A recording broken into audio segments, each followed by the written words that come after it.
Good evening, Gridders. Welcome to the next installment of the GridCenter. I'm your host, Shane Falco, along with my co-host, Don King. We're going to go ahead and recap some of the things that happened in Week 1, talk about some of the shakeups in the rankings, and also discuss some of the games to watch this week and the players of the week from this past week. What do you have so far in the rankings there, Don? I'm still trying to figure out what a gridder is. With the SEC, though, I got DX taking the #1 spot. I got Sick With It taking the #2 spot. And the Bad Boys shocking the world at the #3 spot. What do you have?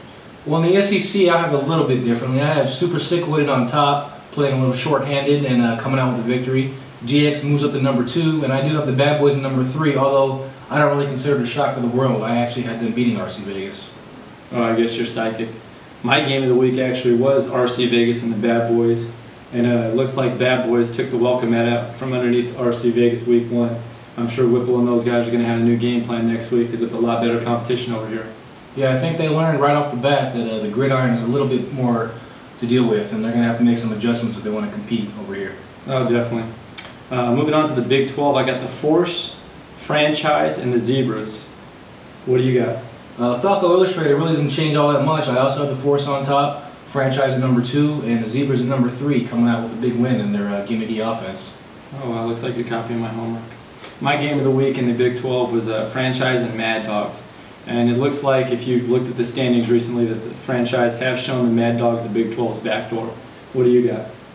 Yeah, that was quite a shock. I think they're going to be a little happier going down to the conference. And definitely, from the way things sounded on the sidelines, they're looking for a change of pace. Game of the week for me had to be Empire second to none. Definitely second to none, playing up in conference against the Big 12 from the Big 10, and really took Empire to the woodshed in all aspects. I still can't understand how you have one of the top receivers in the league and don't show them the ball. I mean, they clearly, obviously don't know what to do with their talent. Yeah, they're going to have to get him the jersey with the name Ghost on the back. Going down to the Big 10, I'm going to go with second to none, leading the pack right now. Lockdown and the Bulldogs. I think you know a little something about that team. What do you think? Second to none definitely has to be on top, playing the Big 12. Playing a Big 12 team and getting the victory. Lockdown at #2, played a very tough game against Nellis, but they came out on top. And surprisingly, the Bulldogs are at #3. They beat a very talented and going to be a very tough Wolverines team. Yeah, I saw a little bit of that game. They do look like they're going to be pretty good this season. Hopefully Josh isn't hurt too bad. My game of the week for that conference would be second to none in Empire. It looked like it was a Randall Denson and Justin May show with a guest appearance by Empire, but it was a short-lived guest appearance because they didn't look too good. What do you think, Falco? Well, definitely what they did was gave Josh the best seat in the house by getting him a ticket on the field, letting him stand by and watch.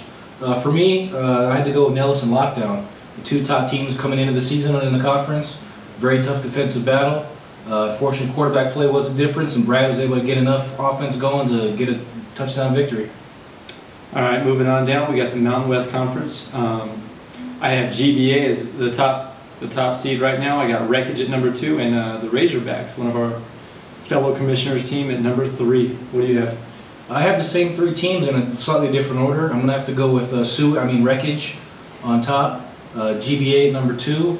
They had a very nice game the first game in, but they did play a lower team, so we'll see how the season goes on, but they look good. And the Razorbacks at #3. I think Ron Jeremy holding down that offensive line always keeps them in games. Yeah, except for the snaps in the beginning of the game. That was kind of horrible.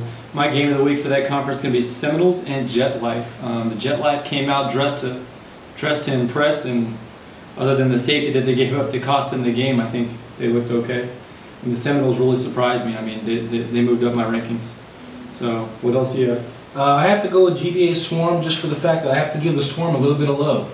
They originally were supposed to have a bye this week, playing in the Pac-10, coming up against an experienced GBA team, and they showed up with just a little bit of notice last minute to help the league out, and they came out and really put on a show.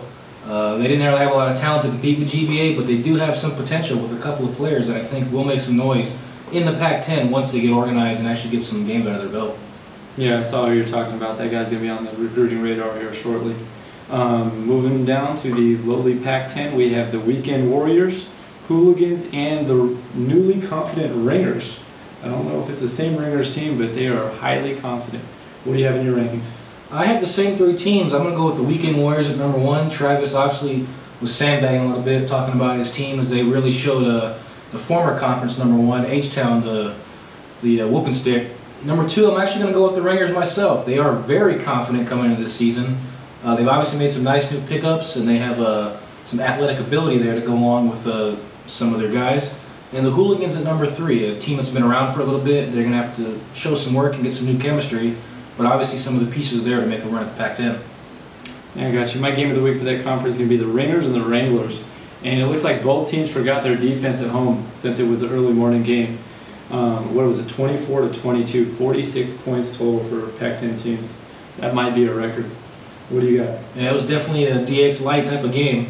My game had to be the Savages and the Hooligans.